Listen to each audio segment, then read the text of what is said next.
compliance in a growth-oriented fintech? I think there it's about one, like, we're very, very lucky in that we started with this at our core. Yeah. People really, really understand like the power in it and how important it plays.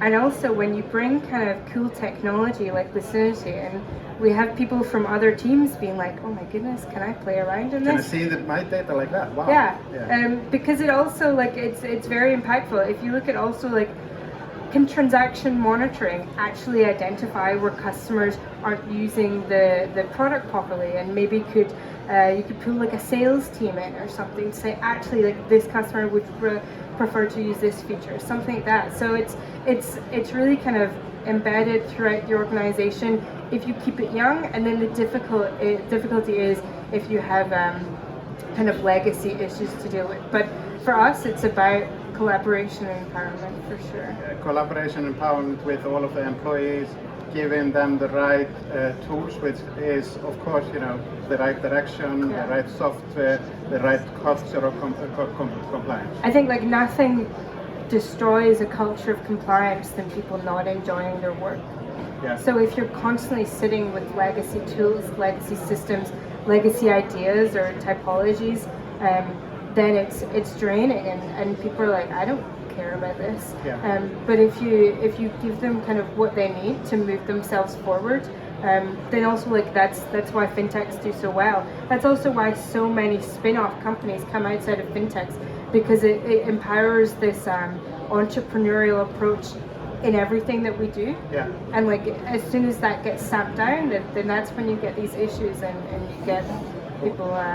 So I'm being asked again about the business growth thing. And one of the things that I have thought about often is sustainable growth moving forward into the future. And you're seeing a lot of shareholder value being destroyed through actually anti-money laundering cases. You can name some of the Danish banks, you can name the American banks and so on. Do you think fintechs need to care as much about that aspect of the sustainability of business growth through being a good citizens as the big banks need to be? Yeah, 100%. I think if you look at like the risks of compliance going wrong, okay, like you have your financial risk. A lot of fintechs have a lot of money. They can deal with that. That's pretty rough and pretty hard, but it's there. Yeah. But as soon as you pull in this reputational damage of doing something wrong, that will impact your shareholder value, that will impact future fundraising rounds, that will impact the regulators viewing you when they come to review you, that will impact your license potentially. So I think like as kind of fast growing fintechs is something that is so important to enable and put at the core, because you just can't afford for something to go wrong. You can't afford for your name to be blasted in the newspaper for something that you know is really bad. Don't want to be associated with. 100% no.